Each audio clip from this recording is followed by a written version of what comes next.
పిఠాపురం నియోజకవర్గంలో ఏ రైతును కలిసినా ముంతా తుఫాన్ సాయం అందలేదని, పండించిన పంటకు గిట్టుబాటు ధర లేదని కౌలు రైతులు కన్నీరు మున్నీరుగా విలపిస్తున్నారు.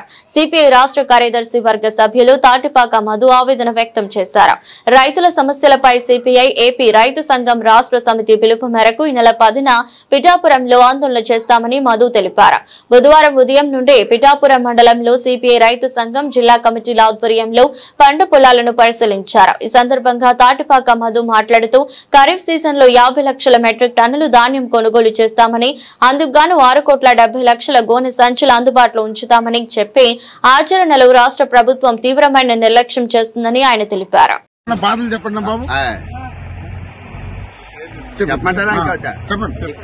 ఎకరానికి 20 బత్తాలు అవుతుందండి. మాకేం గిట్టుబాటు లేదండి. మీరు ఏమైనా సాయం చేస్తే మాకు ఎకరానికి మొత్తం మీద 5 లక్షల రూపాయలు పోతుందండి. అది మాకు ఎరువులు గాని ఏమి ఇస్తలేదండి. ఎవరో ఒక సంచి కూడా ఇస్తలేదండి. ఎవరో కాగితాలు కొంటున్నారు కానీ 2 వాళ్ళు ఎవరో కొంటలేదండి. నేను కౌలు రైతునండి. 5 ఎకరాలు చేస్తున్నానండి. నాకు 8 రూపాయలు పోతే మీరే చూడాలండి. అది గవర్నమెంట్ ఎటువంటి సాయం లేదండి. ఇంకా పవన్ కళ్యాణ్ కానీ ఎవరో రాలేదండి. అది పవన్ కళ్యాణ్ ఎక్కడున్నాడో కూడా కాపాడలేదండి. మాకు రూపాయి రాలేదు. ఎవరో రూపాయి ఇవ్వలేదండి. మాకు ఎవరో కాపాడలేదండి. కూడా కాపాడలేదండి. హామీలు ఇచ్చారా? ఎవరో రాలేదండి.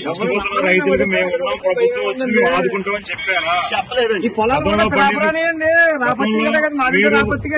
రాకముందు వచ్చి బస్తాకి రేట్ ఎంత ఉంది? పంట పొలం బస్తా ఎంత రేట్ ఉంది? మనిషి కాపాడలేదండి. మాకు చేలు పోయాను మేము అడిచినా సరే ఎవరు కాపాడలేదు. అది ఈ పిఠాపురం నియోజకవర్గంలో మరి పౌర సరఫరా మంత్రి నాదెండ్ల మనోహర్ మంత్రిగా ఉన్న, మరోపక్క డిప్యూటీ సీఎం ఉన్న పవన్ కళ్యాణ్ రాజ్యంలో రైతుల పరిస్థితి ఎంత ఘోరంగా చూడండి. ఈయన పేరు రైతు, ఈయన పేరు నాగేశ్వరరావు గారు. మీరు ఆయన మాట్లాడలేనండి. చెప్పండి. రైతు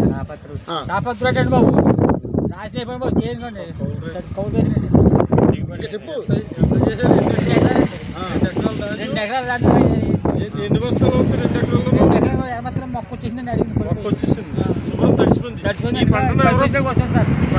ఈ పంట చూడండి కదా 10 రోజులకి ఎలా ఉంది. దీన్ని ఎవరో కొనలేదు. దీన్ని ఎవరో కూడా వాళ్ళు కమిషన్దారులు వస్తున్నారు. కమిషన్దారులు వచ్చి వాళ్ళు ఏం చెప్తున్నారంటే 1350, 1250 అంటే రోజుకి పట్టుకెళ్ళంటున్నారు. ప్రభుత్వం కొనట్లేదు. దాన్ని బస్తాలు ఇవ్వలేదు, ఏది ఇవ్వలేదు. ఈ ప్రభుత్వం వచ్చిన తర్వాత రైతుల పరిస్థితి అగమ్య గోచారంగా ఉంది. ఇక సాగు తప్ప వేరే కౌలు రైతులకి వేరే మార్గం కనబడతలేదు.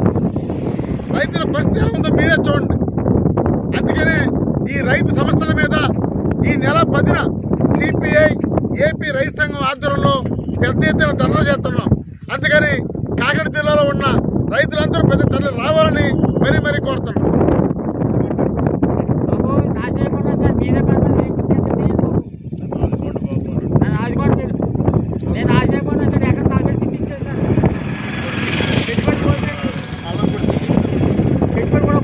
ఆదుకోండి రైతులను,